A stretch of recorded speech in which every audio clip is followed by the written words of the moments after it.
हिंदी साहित्य के सभी प्रेमियों को, विद्यार्थियों को एक बार पुनः नमस्कार, स्वागत है। साथियों, आज हम हिंदी साहित्य का भक्ति काल और भक्ति काल की प्रमुख धारा है निर्गुण भक्ति धारा और सगुण भक्ति धारा की चर्चा करेंगे। इन दोनों धाराओं में क्या समानता है और क्या अंतर है, परंतु सबसे पहले हम ये जानेंगे कि भक्ति काल की समय अवधि क्या है। इस काल में किन किन कवियों का आविर्भाव हुआ, किन किन धाराओं का प्रचलन हुआ,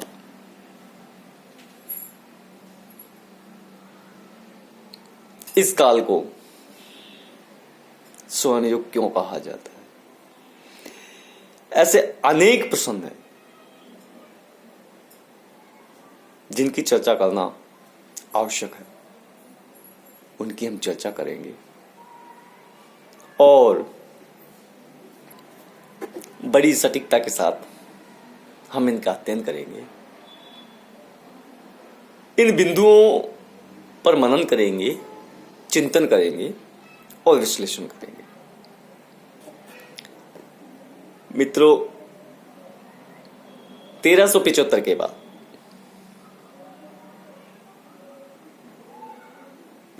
1700 तक का जो समय है वो हिंदी साहित्य में भक्ति काल के नाम से जाना जाता है। यह वह समय है जब भक्ति अपने चरम पर पहुंची। साधारण शब्दों में कहा जा सकता है कि इस समय में भक्ति का पसार और प्रचार हुआ।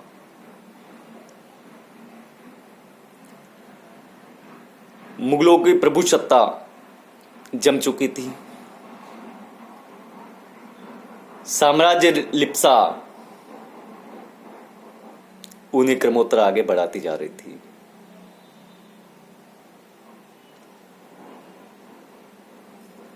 हिंदू जनता में पराजय और निराशा का भाव खल कर चुका था। तो ऐसे समय में भगवान के शरण में जाने के अलावा उन्हें और कोई दूसरा मार्ग दिखाई नहीं दे रहा था।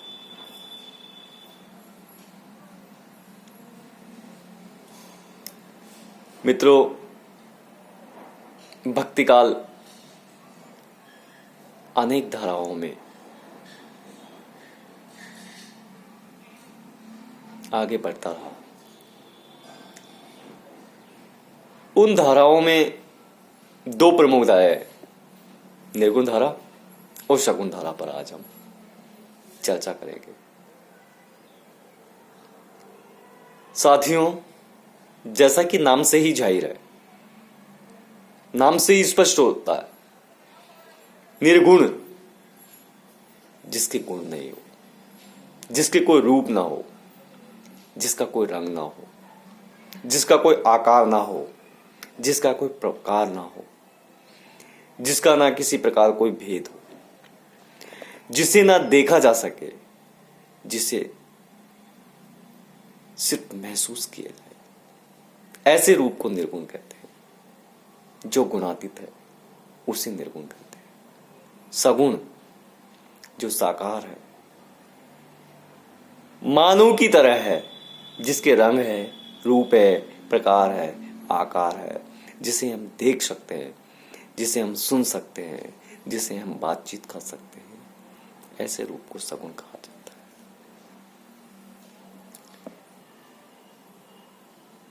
इन दोनों में समानता भी है तो विभिन्नता भी है।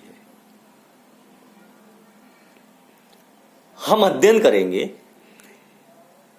कि सगुण और निर्गुण में क्या समानता है, इन दोनों धाराओं में क्या समानता है और क्या विभिन्नता है। अगर हम चर्चा करना चाहें सबसे पहले, तो सबसे पहले ले सकते हैं कि दोनों ही प्रकार की धाराओं में ईश्वर को सर्वशक्तिमान माना है, और इन दोनों ही धारा को मानने वालों का विश्वास था कि ईश्वर सर्वशक्तिमान है और इस सृष्टि का नियामक और नियंता भी वही ईश्वर है। तो ईश्वर से संबंधित विचारधारा की हम चर्चा करते हैं तो स्पष्ट हो जाता है कि इस मुद्दे पर, इस मामले में, इस बिंदु पर दोनों की विचारधाराएं एक जैसी ही थी। इन दोनों विचारधाराओं में, इन दोनों ही प्रकार की धाराओं में, इन दोनों ही प्रकार की भक्ति पद्धति में स्वीकार किया गया है कि जो ये संसार है ये एक बंधन है और मनुष्य इस बंधन में बंधा हुआ रहता है, और माया है वह संसार में बांधे रखती है। माया बड़ी विनाश कहानी है, माया भुजुंगनी के समान है। माया ही इस संसार के बंधन में प्राणी को बांधे रखती है, मनुष्य को बांधे रखती है। इसके अलावा इन दोनों ही प्रकार की विचारधाराओं में अंतर है, ईश्वरी समानता है कि दोनों ही प्रकार की धाराओं में गुरु के महत्व का प्रतिपादन किया। ईश्वर तक पहुंचाने वाला एक ही है, वह है गुरु। गुरु के बिना हम अपने लक्ष्य तक, उस सर्वव्यापी ब्रह्म के दर्शन नहीं कर सकते हैं। कबीरदास जी ने भी कहा है, गुरु गोविंदों कड़े काके लागू पाए, बलिहारी जिन आपनी गोविंदियो बताए। गुरु के महत्व का, चाहे आप सगुण को लीजिए चाहे आप निर्गुण को लीजिए, दोनों ने ही स्वीकार किया है। निर्गुण भक्ति पद्धति और सगुण भक्ति पद्धति में ईश्वर की विशेषता के साथ साथ ये भी प्रतिपादित किया, ये भी बताया गया है कि भक्ति ही एक ऐसा साधन है, भक्ति ही एक ऐसा माध्यम है जिसके द्वारा मनुष्य जीवन से मुक्ति पा सकता है, इस संसार के बंधनों को पार कर सकता है। तो स्पष्ट रूप से ये कहा जा सकता है, चाहे आप निर्गुण को लीजिए चाहे आप सगुण को लीजिए, संसार के बंधन से पार पाने का एक ही मार्ग है और वह मार्ग है भक्ति। इस भव के बंधन को पार कराने वाली ईश्वर भक्ति ही है। इसके साथ साथ दोनों ही प्रकार की धाराओं में अहंकार के त्याग पर बल दिया है। जब मनुष्य के मन में अहंकार है तो अहंकार उसे अपने लक्ष्य की ओर जाने से रोकता है। तो इन दोनों ही प्रकार के कवियों ने, दोनों ही प्रकार के मतायों ने इस बात पर बल दिया है कि अहंकार का त्याग मनुष्य के लिए आवश्यक होता है। इसके साथ साथ मिथ्या आडंबरों को दूर करने पर, मिथ्या आडंबरों से बचने पर दोनों ही प्रकार की धाराओं ने बल दिया है। दोनों ही प्रकार की धाराओं में भक्ति के सरल और साधारण रूप को स्वीकार किया गया है और उन्होंने ये कामना की गई है कि सरल जीवन ही भक्ति के मार्ग के लिए आवश्यक है, न कि किसी प्रकार के आडंबर, किसी प्रकार के ढोंग, किसी प्रकार की रूढ़ियों की आवश्यकता है। दोनों ही प्रकार की धाराओं में सदाचार पर बल दिया, पवित्रता पर बल दिया, धार्मिकता, आत्मसमर्पण, विनयशीलता और निराभिमान, इन मानवीय गुणों पर दोनों ही प्रकार की धाराओं के मानने वालों ने जोर दिया। दोनों ही प्रकार के, चाहे सगुण लीजिए निर्गुण लीजिए, दोनों ने ही इन आचरण की पवित्रता पर जोर दिया। अगर हम चर्चा करें आचार्य रामचंद्र शुक्ल की, तो आचार्य रामचंद्र शुक्ल ने